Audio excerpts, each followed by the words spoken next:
Did you know that your hair cells are the second fastest growing cell in your body, only next to your intestinal cells? But guess what? They're a non-essential cell. What does that mean? That means the second that you become deficient in something, your body is going to pull all efforts away from the hair in order to tend to where it needs the effort. So that means your hair will thin, your hair will fall out, it'll become brittle, and it'll overall become unhealthy. Well, guess what? Vitamin B12 plays a significant role in the overall health of the hair. And did you know that 39% of the US population is deficient in overall B12? And this is according to the American Journal of Clinical Nutrition, so pretty legit stuff. Here's how it works. Vitamin B12 increases your red blood cell count.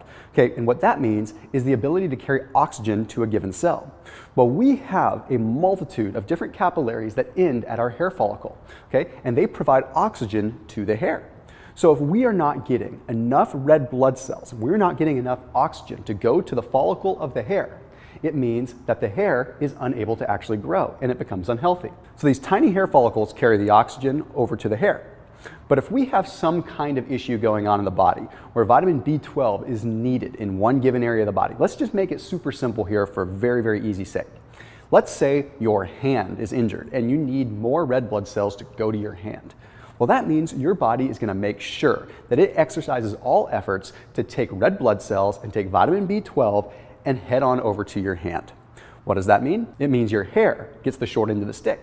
Okay? Now think about it on a grander scale. Let's say you've got some systemic issues going on. Let's say you've got organ issues that you don't even know about, or some deficiencies that you don't even know about. That's why you start to see it manifest in your hair. Brittle hair is a symptom of a lot of things. But if we increase our B12, we can at least start to get rid of the symptoms that are manifesting in the hair. Now, it also works in another way too. We have iron that goes throughout the body. Obviously, it's a mineral that is necessary, but too much iron is not good either. Vitamin B12 helps the reabsorption of iron.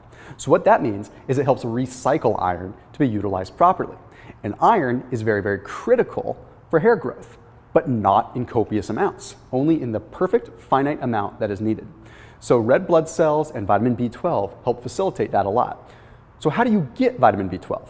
Well, it comes down to utilizing a product that actually gets absorbed. And that's why Purality Health uses a very unique technology and a different form of B12, something known as methylcobalamin instead of cyanocobalamin that you'll normally see in the stores. This form of B12 uses a unique technology that allows it to absorb through your intestinal lining significantly easier than other B12 products, meaning you're able to get a more effective dose in a much smaller amount. So if you want to learn a little bit more about how Purality Health leverages B12 in a very unique capacity, make sure you click on the link and it'll explain in a lot more detail how you can start to save your hair, your skin, and your nails. I'll see you there.